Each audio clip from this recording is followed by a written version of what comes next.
Hi, I'm Ashley. I'm from the Retro Gaming blog, and I'm here tonight to talk about my favourite console ever, the Panasonic 3DO.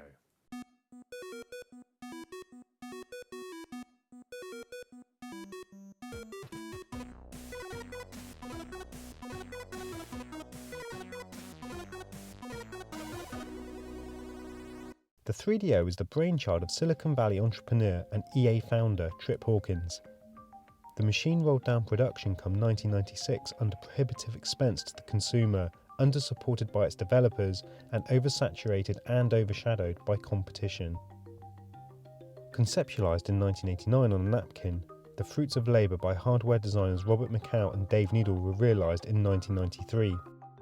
Why I love this machine is it's going to be predominantly to do with nostalgia. When I got the machine, the games that I played at that time, people were still playing their SNES and Mega Drive games.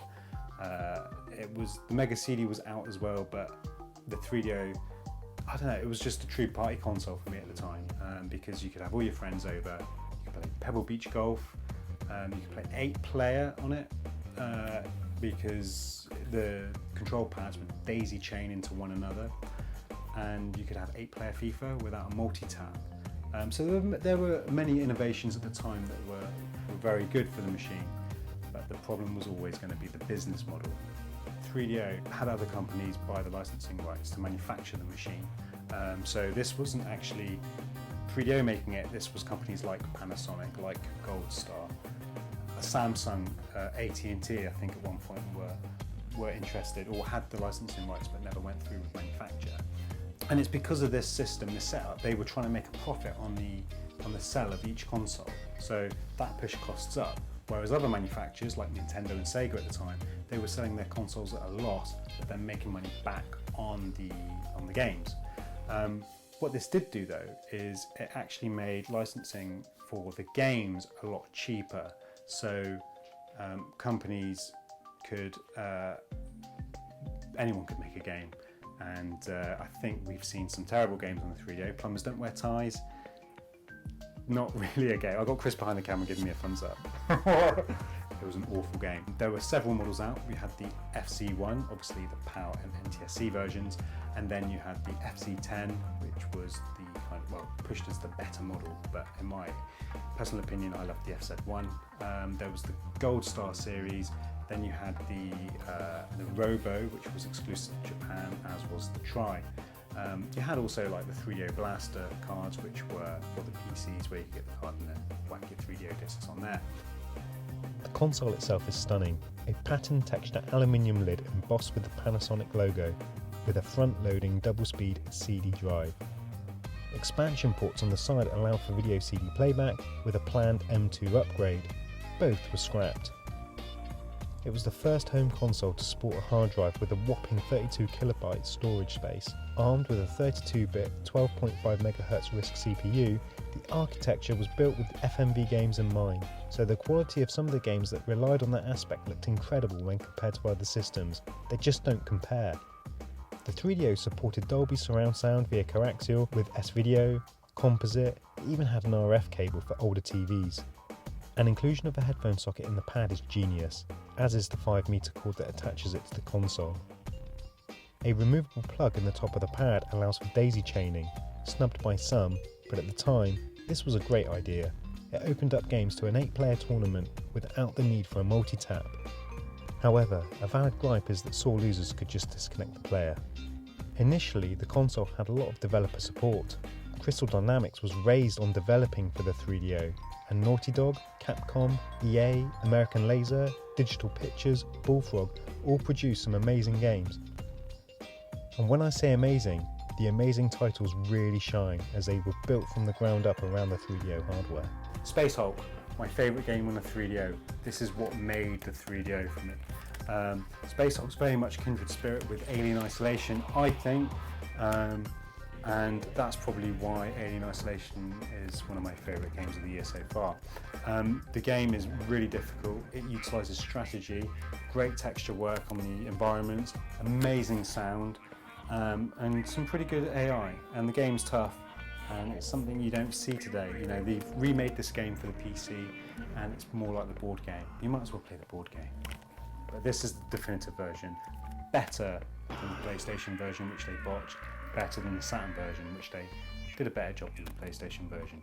Blade Force, by Studio 3DO as well. So this is a first-party title, super smooth, excellent rendering of the main character, good 3D environment. Wing Commander 3, featuring legends such as Mark Hamill, Malcolm McDowell from The Royal Flash, great movie, check it out. We got Tim Curry, who does the voice for the Kilrathi guy. I don't know what he's called. I think he's just called Pennywise the Clown. He was Pennywise the Clown. I forgot his name in this though. It's really annoying. But who was the guy that was like, Indy, he's in the Ballet of the Stone Beast? John Rhys Davis. John Rhys Davis. He's in it as well, and Bernard Hill's in it, who's unfortunately no longer with us. Yeah, Bernard Hill died. The guy who's in the captain of the Titanic.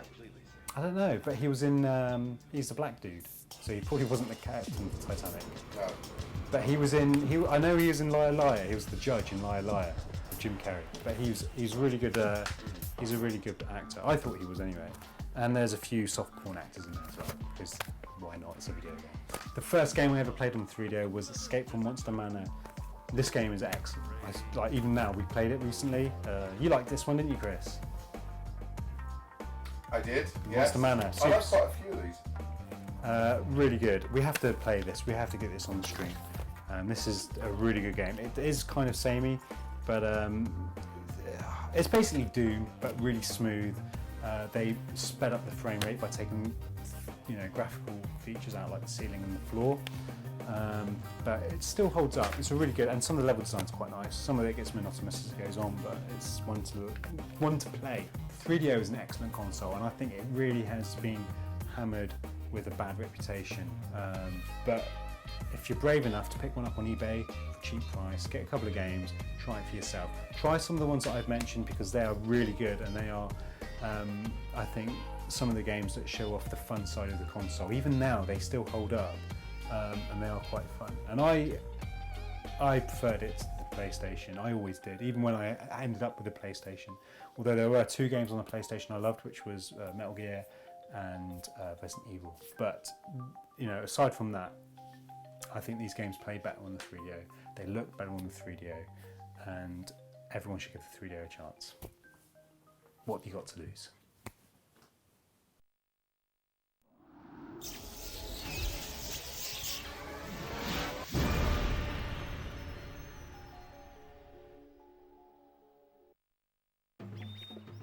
In the 90s, we're discovering revolutionary truths about our inner selves. Nature is the source of my strength. I just want to be loved.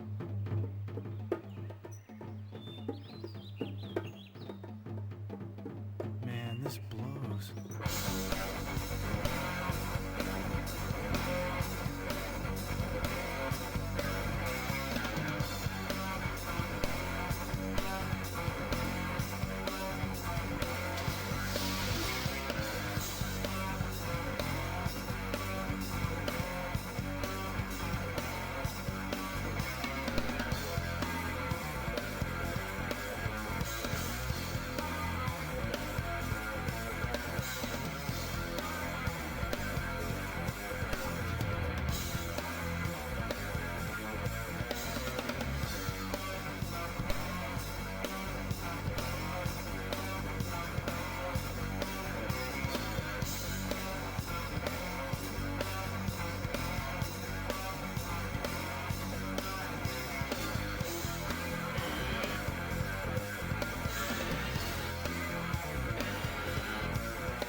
What a bunch of tools.